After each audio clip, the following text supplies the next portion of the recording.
Bismillahirrahmanirrahim. Assalamualaikum warahmatullahi wabarakatuh. Alhamdulillahilladzi arsala rasulahu bil huda wa dinil haq. Asyhadu an la ilaha illallah wahdahu la syarika lah. Wa asyhadu anna sayyidana Muhammadan abduhu wa rasuluh. Allahumma salli ala hadzal nabiyil karim wa ala alihi wa ashabihi wa man tabi'a hudahu bi ihsanin ila yaumiddin.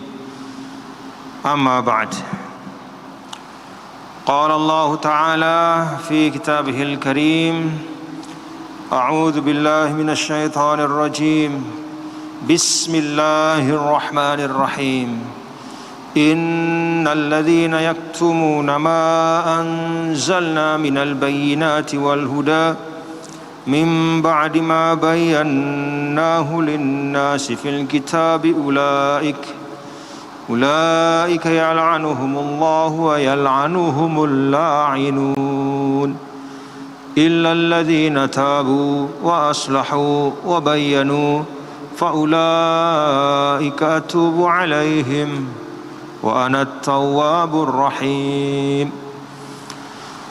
Sesungguhnya orang-orang, innalladzina, sesungguhnya mereka, yaktumun, yang senantiasa menyembunyikan, ma anzalna, apa-apa yang telah kami turunkan, minal bayyinat, yaitu beragam keterangan-keterangan yang nyata, ayat-ayat yang gamblang, wal huda, dan petunjuk berupa pengetahuan, berupa hikmah, berupa kearifan, mim ba'di ma bayyanahu linnas, setelah kami jelaskan hal itu kepada manusia, fil kitab, yaitu di dalam kitab Al-Qur'anul Karim dan juga kitab-kitab sebelumnya.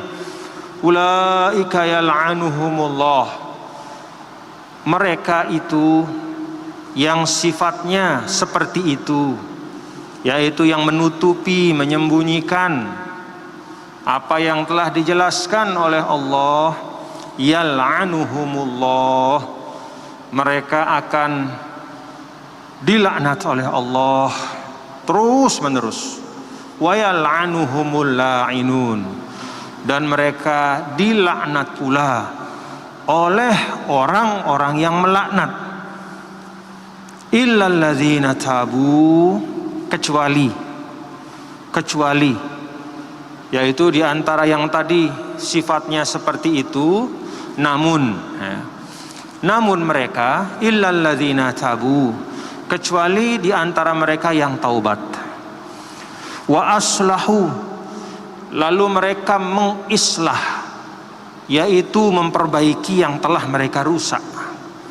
Wa bayanu, dan mereka menjelaskan yang sebenar-benarnya setelah mereka sembunyikan. Faulaika atubu alaihim, maka mereka itu aku terima taubatnya, aku ampuni mereka. Wa ana tawwabur rahim, dan akulah, kata Allah Ta'ala, at-tawwab, yang maha menerima taubat, ar-rahim, dan maha menyayangi, mengasihi. Para jamaah sekalian, alhamdulillah wa syukrulillah, kita bersama hari ini meneruskan bacaan kita dari Suratul Baqarah ayat 159 dan 160. Ayat ini membangun pengertian dan pemahaman kepada kita, kepada semua kita, ya, pada umat Islam. Walaupun contoh kasusnya ayat ini, kata para ulama, menunjuk kepada sikap dan perilaku sebagian orang yang mengerti tentang isi kitab-kitab sebelum Al-Quran, yang mana di dalam kitab itu diterangkan tentang akan datangnya Rasul terakhir dengan sifat-sifatnya. Bahkan sebagian ulama mengatakan tempatnya lahir pun dijelaskan. Mereka tahu itu, tetapi mereka sembunyikan.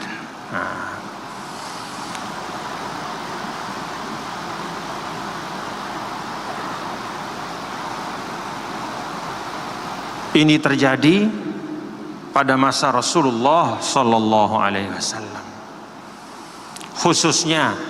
khususnya setelah beliau berhijrah dari Mekah ke Madinah. Kalau di Mekah itu hampir tidak ada ulama ahlul kitab. Yang ada itu terbatas, termasuk diantaranya paman dari Sayyidah Khadijah, yaitu Waraqah bin Naufal. Dia termasuk itu. Tetapi selain beliau itu jarang.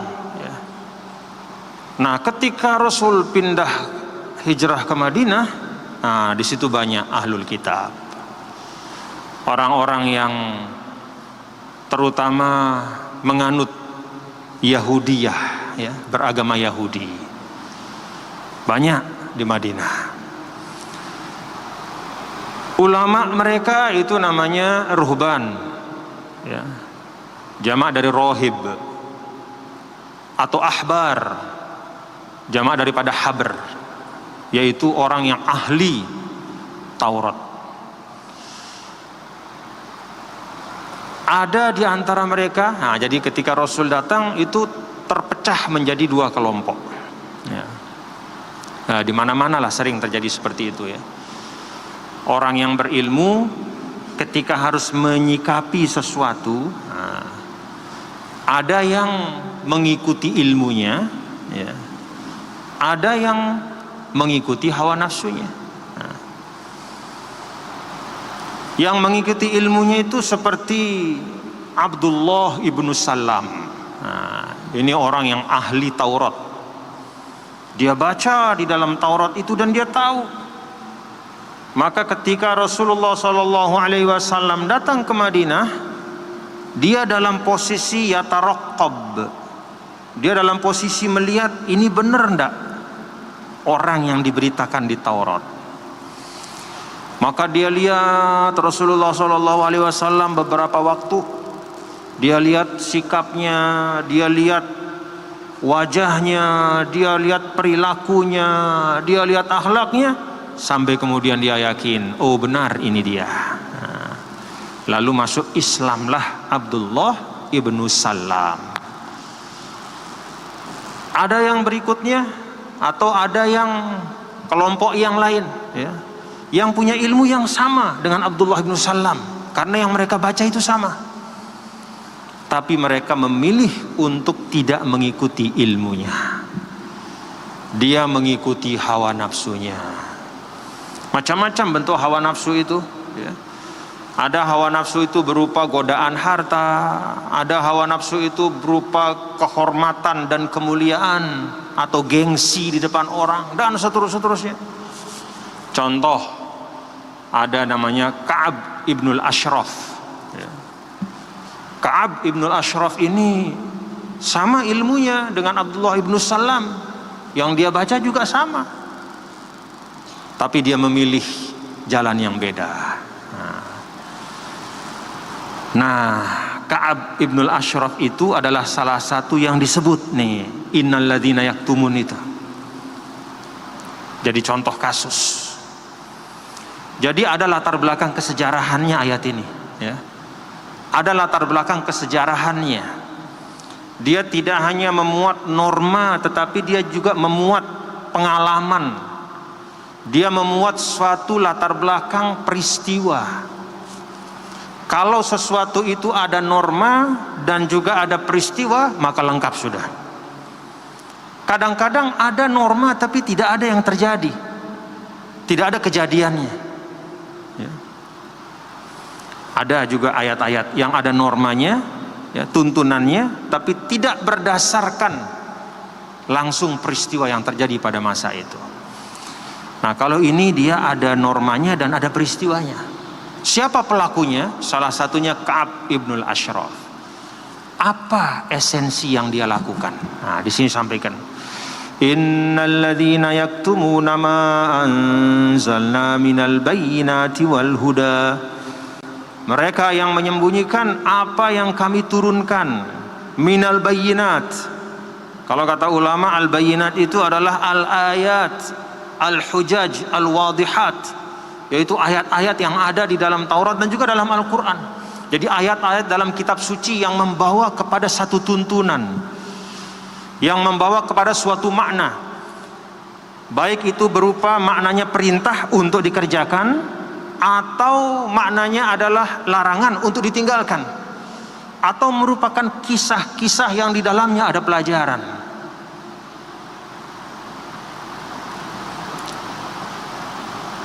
Wal huda. Nah, selain mereka menyembunyikan, ya, ayat-ayat yang ada dalam kitab suci, mereka juga menyembunyikan al-huda. Apa itu al-huda? Al-huda adalah makna yang ditunjuk oleh ayat-ayat itu. Jadi kalau misalnya dalam Al-Quran, wa aqimus salata wa atuz zakah, maka ayat wa aqimus salata wa atuz zakah itu bayyinah, dia ayat. Apa hudanya? Hudanya atau maknanya, esensinya, pengetahuannya adalah wajibnya salat dan wajibnya zakat. Nah, antara bayyinat dan huda ini tidak bisa dilepaskan. Ya ayuhan nasu inna khalaqnakum min dzakarin wa untha wa ja'alnakum syu'uban wa qabaila lita'arafu. Itu bayyinah. Wahai segenap manusia, kami telah ciptakan kalian dari laki-laki dan perempuan, dan kami jadikan kalian bersuku-suku, berbangsa-bangsa untuk saling mengenal. Itu bayyinah. Apa hidayahnya di dalam ayat itu? Bahwa kita harus membangun hubungan sosial yang baik. Kalau Allah mengatakan ta'arofu, jangan kita buang hidayah itu dan kita ganti dengan ta'aroku, berkelahi. Allah minta ta'aruf, bukan ta'aruk. Allah minta kita saling mengisi, bukan saling menghancurkan. Nah, itu bayinat dan huda. Mereka, orang-orang ini, ya, mereka sembunyikan. Tidak semuanya mereka sembunyikan, ya, tetapi bagian-bagian yang tidak sesuai dengan kemauan mereka. Jadi kalau ada bagian-bagian yang menurut mereka sesuai dengan kepentingan mereka, ya dia sampaikan. Tapi kalau ada yang tidak cocok, apalagi yang terkait dengan Rasulullah SAW, mereka sembunyikan. Kenapa mereka sembunyikan? Karena dulu orang-orang Yahudi di Madinah, mereka punya penguasaan. Jadi oleh orang-orang Arab mereka dihormati. Kenapa dihormati? Karena orang Arab merasa, oh itu ahlul kitab, orang pinter, kita ini orang biasa, kira-kira kayak gitu. Karena mereka dihormati secara sosial, akhirnya mereka gunakan itu untuk menumpuk kekuatan ekonomi. Maka pasar-pasar di Madinah itu mereka kuasai. Istilahnya kalau bahasa-bahasa jamak sekarang, beli barang dari saya, kira-kira gitu. Karena saya ini ahlul kitab, saya ini mulia. Jadi kalau beli barang dari saya, selain dapat barangnya, dapat juga berkahnya, kira-kira kayak begitu. Jadi dia manfaatkan. Begitu datang Nabi besar Muhammad SAW, mereka khawatir. Wah, ini kalau kita biarkan kayak begini, pertama status kita dihormati di Madinah ini bisa hilang. Yang kedua, kalau kita sudah tidak dihormati, nanti bisa-bisa bisnis kita juga tidak akan sukses seperti semula. Nah, maka mereka melawan. Nah, bagaimana cara mereka? Salah satunya adalah membatasi, ya, membatasi informasi tentang Nabi kita, Nabi besar Muhammad SAW yang ada di dalam Taurat. Maka ketika mereka ditanya sama jamaah mereka, "Woi Ka'ab, Syekh," gitu kira-kira, Ini ada Muhammad datang, ini kira-kira gimana? Benar enggak dia ini nabi? Oh enggak. Emang enggak ada di dalam kitab kita? Enggak ada. Padahal ada gitu. Atau kalau misalnya sudah kebujuk, nah kebujuk itu apa kebujuk itu ya? Udah terpojok. Misalnya ada jemaahnya sudah kedung baca Taurat gitu. Datang ke syekhnya. Kaab, kan di Taurat ada nih ayatnya gitu. Nah mereka menyembunyikan. Bukan ayatnya yang dia sembunyikan, karena sudah kebucuk, sudah ketahuan. Apa yang dia sembunyikan? Maknanya. Oh bukan itu maksudnya gitu. Jadi yaktumun dalam ayat ini kata para ulama bentuknya bermacam-macam. Bisa dengan menutupi ayat itu dari orang banyak, atau bisa dengan menjelaskan ya, makna yang berbeda dengan apa yang seharusnya.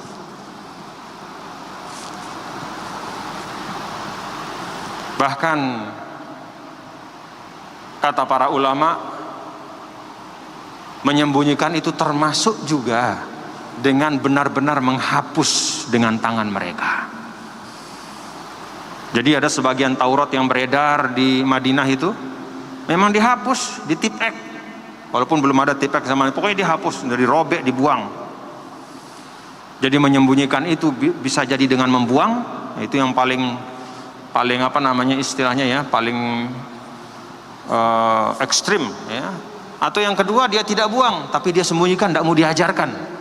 Ayat 51 tiba-tiba loncat ayat 60. Kenapa kok nggak dibaca 52? Udah pokoknya ikut aja gitu. Karena di situ bicara tentang ciri-ciri baginda Rasul. Atau tadi juga bisa juga menyembunyikan dalam arti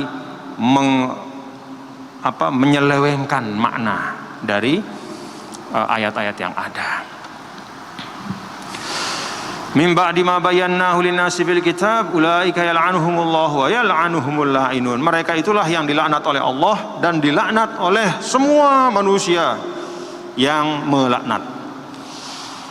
Kenapa perlu diulangi yal'anuhumullah wa yal'anuhumul la'inun? Karena ini memang dua hal yang beda. Jadi ini dua hal yang beda. Yal'anuhumullah artinya Allah melaknat, Allah menjauhkan mereka dari rahmat Allah. Jadi dengan perbuatan itu mereka semakin tenggelam dalam kesesatannya. Jadi semakin dia melakukan perbuatan yang buruk, semakin jauh dia dari rahmat Allah. Wa yal'anuhumul la'inun, dan dia akan dilaknat oleh manusia. Kata para ulama, di antara arti ayat ini adalah kelak di akhirat orang-orang yang dia tipu di dunia dulu. Ya, dia jadi guru, ada muridnya dia tipu. Dia berikan informasi yang menyesatkan. Nanti murid-muridnya itu nanti akan minta pertanggungjawaban di akhirat. Nah, Bapak-bapak saudara, lalu apa pentingnya ayat ini untuk kita sekarang? Apa sekedar cerita? Kan Al-Quran itu hudal linnas, ya, hudal lil muttaqin. Kalau sekedar untuk kita baca lalu kita tahu sejarahnya, kan tidak maksimal untuk kehidupan kita. Maka para ulama mengatakan bahwa, para ulama mengatakan ya, bahwa walaupun latar belakang ayat ini tentang orang-orang berilmu dari Yahudi yang menyembunyikan dan menyelewengkan kitab suci mereka, tetapi sesungguhnya ini juga berlaku untuk ulama-ulama dan orang berilmu yang ada di tengah-tengah umat Islam. Karena itu sebagian ulama mengatakan fil kitab di sini bukan hanya menyangkut Taurat Injil, tapi fil kitab Al-Quran. Yaitu ketika misalnya seorang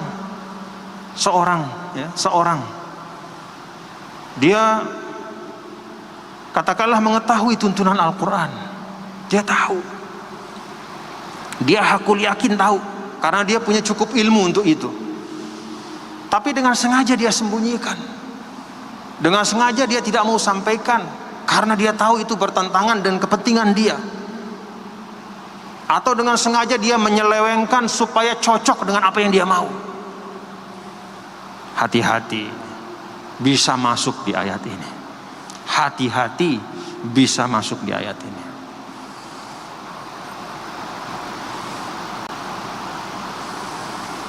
Karena itu memang dalam Islam itu yang namanya ulama kan diistimewakan ya. Al ulama warasatul anbiya. Ulama itu surujud dunia wa masabihul akhirah. Mereka itu pelita di dunia dan penerang di akhirat. Tapi pada saat yang sama tanggung jawabnya juga berlipat ganda. Karena itu kalau kita masih setengah tahu, mendingan memang tidak usah kita ngomong. Kalau kita masih belum mengerti, ya, kita belum mengerti bayinat wal huda Al-Quran itu kayak apa. Baru kita baca satu ayat, lalu kita, oh ini dia, nah ini berarti ya. Kita lupa Al-Quran punya 6.634 ayat. Sebagian ulama mengatakan 6.666 ayat. Kita baru baca satu ayat sudah merasa tahu. Hati-hati juga. Yang tahu tapi menyembunyikan, atau yang setengah tahu tapi berlagak sudah betul-betul tahu, atau lebih lagi yang jahil tapi menggunakan Al-Quran untuk kepentingannya, itu semua bahaya. Nauzubillah min zalim. Jadi harus hati-hati ya. Tanggung jawab ya. Ilmu itu berbanding lurus dengan kemuliaan ahli ilmu.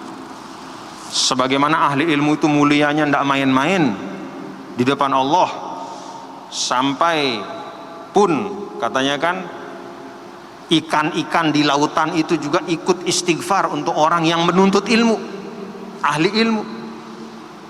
Tapi sebaliknya tanggung jawabnya pun tidak main-main. Karena itu Imam Malik 43 soal beliau ditanya, hanya 6 yang beliau jawab. Jadi kalau kita nggak tahu itu wallahu alam saja. La adri wallahu alam. Nggak usah kita begitu ditanya, kita sudah kedung duduk di depan, orang nanya semua kita jawab. Setengah tahu, seperempat tahu, pokoknya jawab, hajar semuanya. Hati-hati Pak. Kata ulama, la adri nisful ilm. Kata saya tidak tahu itu setengah dari ilmu. Justru kalau, mohon maaf, kalau semua dijawab, itu hati-hati saja. Hati-hati saja. Tidak pernah mengatakan tidak tahu, hati-hati saja. Karena ulama-ulama terhebat seperti Imam Malik, Imam Syafi'i, Imam Abu Hanifah, betapa seringnya di dalam majlis beliau-beliau itu mengatakan wallahu alam, la adri. Oh saya nggak tahu. Nah jadi tanggung jawab ahli ilmu itu besar. Tanggung jawab ahli ilmu itu besar. Illal ladzina tabu wa aslahu wa bayyanu. Ayat ini juga menegaskan ya, beratnya tanggung jawab orang yang punya ilmu, pengetahuan di dalam Islam. Kalau orang biasa ya, kalau orang biasa berbuat salah, maka kesalahannya itu biasanya hanya menimpa dia saja ruginya. Orang katakanlah malam-malam jalan sendiri ya, gelap,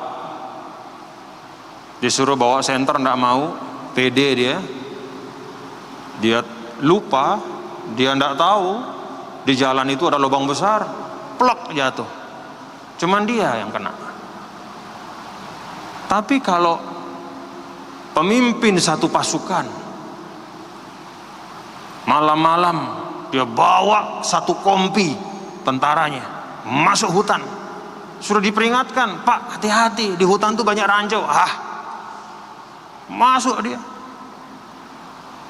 Bukan hanya dia yang celaka. Sebagai pemimpin, ketidaktahuannya dan kesalahannya itu mengarahkan, itu menyebabkan semua celaka. Nah di sini karena itu tobatnya pun beda, tobat ahli ilmu itu. Coba perhatikan.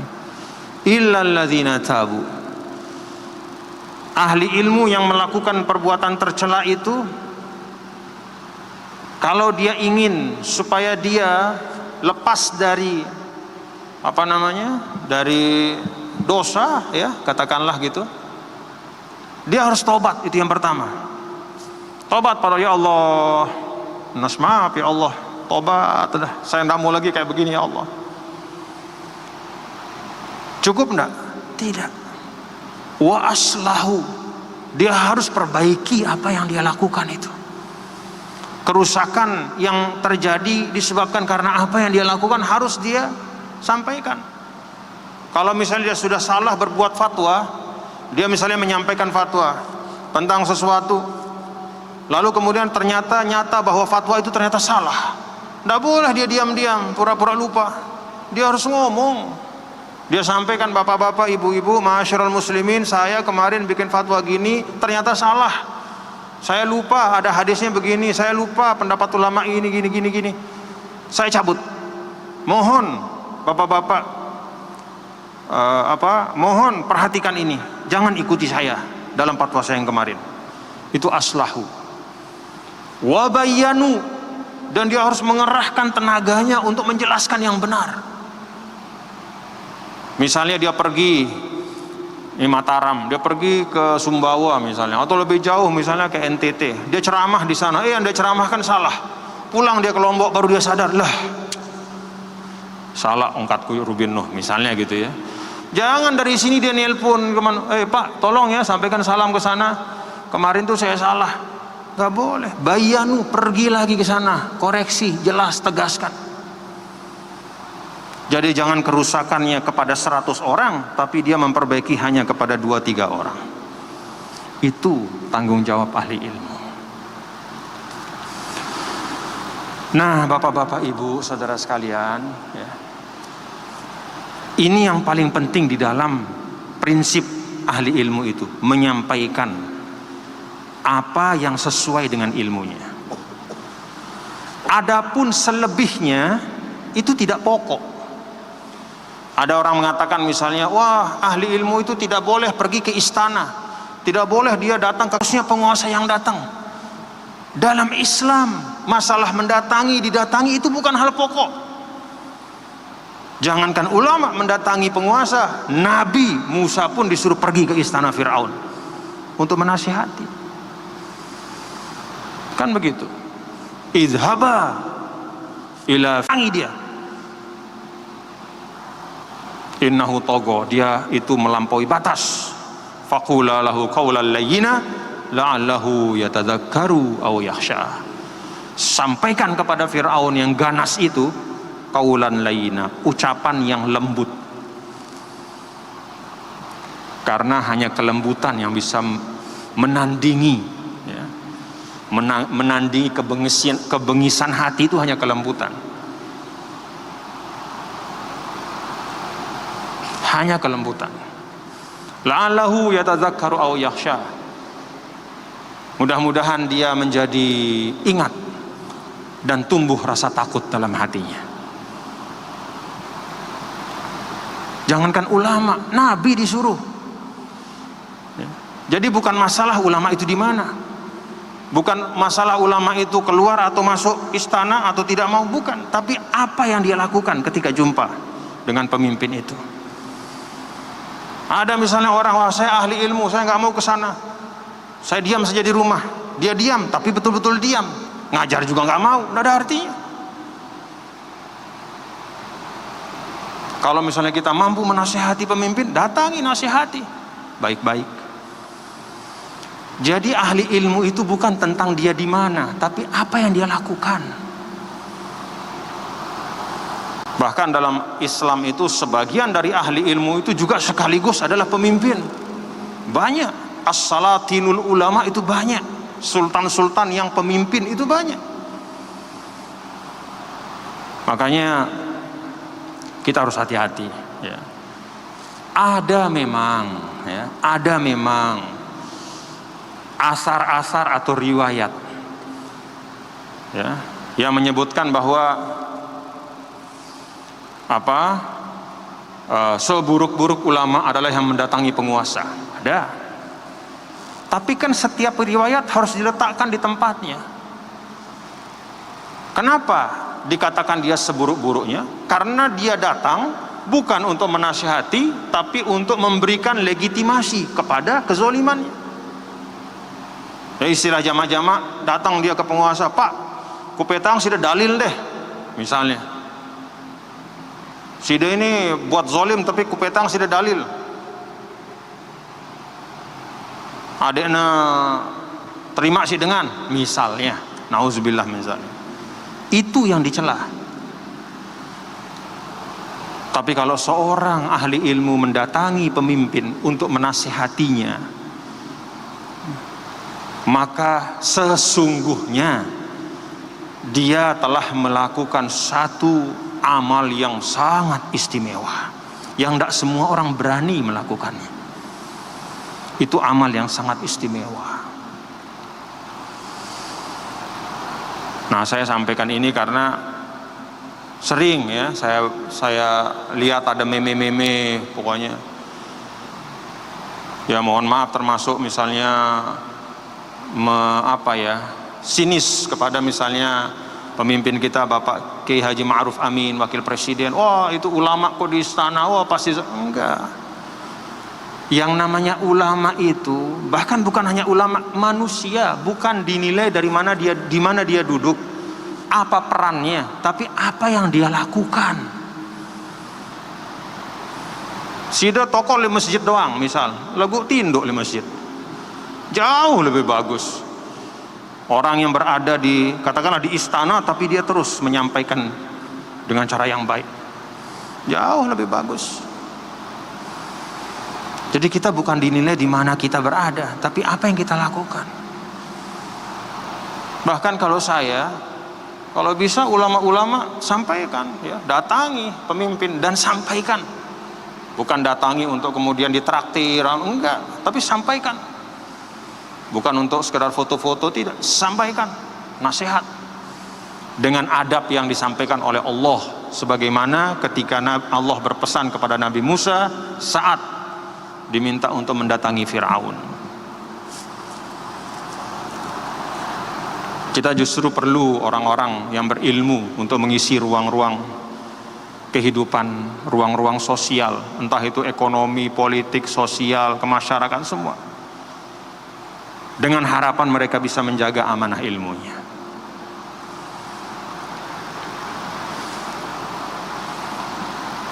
Faulaika atubu alaihim. Nah, kalau orang yang tadi berbuat salah tapi kemudian dia taubat, lalu dia memperbaiki, lalu dia menjelaskan dengan gamblang kepada masyarakat yang sebenarnya apa, faulaika atubu alaihim, maka aku akan menerima taubatnya, kata Allah. Fa anat tawwabur rahim wa anat tawwabur rahim, aku adalah yang maha menerima taubat serta maha kasih sayang. Wallahu a'lam bishawab. Mudah-mudahan bacaan kita dalam dua ayat ini Allah Ta'ala berkahi, jadikan sebagai ilmu untuk kita semua dan menjadi kafaroh atas kesalahan kehilafan kita. Al-Fatihah. Bismillah. Alhamdulillah.